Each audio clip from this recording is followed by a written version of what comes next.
Local 3's Madison Sims joins us from UTC's campus, where earlier students and staff endured a frightening 2 hours as police swarmed in search of that potential active shooter.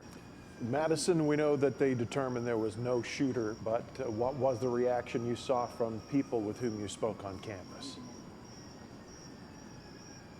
Greg, Cindy, we spoke to multiple people today, including staff and students at UTC, and the response was pretty similar from everyone. They were scared and didn't know what was going to happen next. It was really surreal. It was kind of scary. UTC freshman Trinity Reiser was in a statistics class when one of the students received this message.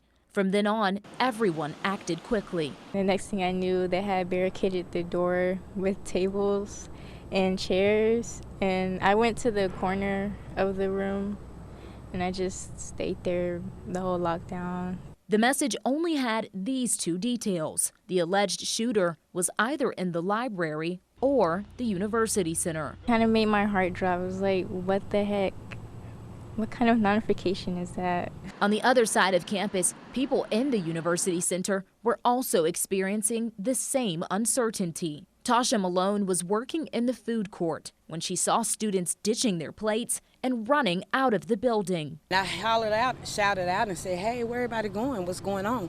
They said, it's at the shooter. So from then on, I screamed it out to my people and everybody that was around me in my area, and I said, let's go, let's get out of here. The building was filled with panic. As she says, people scrambled to get away, including herself. I headed out the back door and I ran across the graveyard and crossed the other side, and I ended up behind the school over here. Several hours later, university officials determined there was no threat and no injuries were reported. But for freshman Trinity Reiser, this ordeal has left her feeling unsafe on campus. Nowhere is ever really safe, but just feeling even more on edge, I guess, high alert.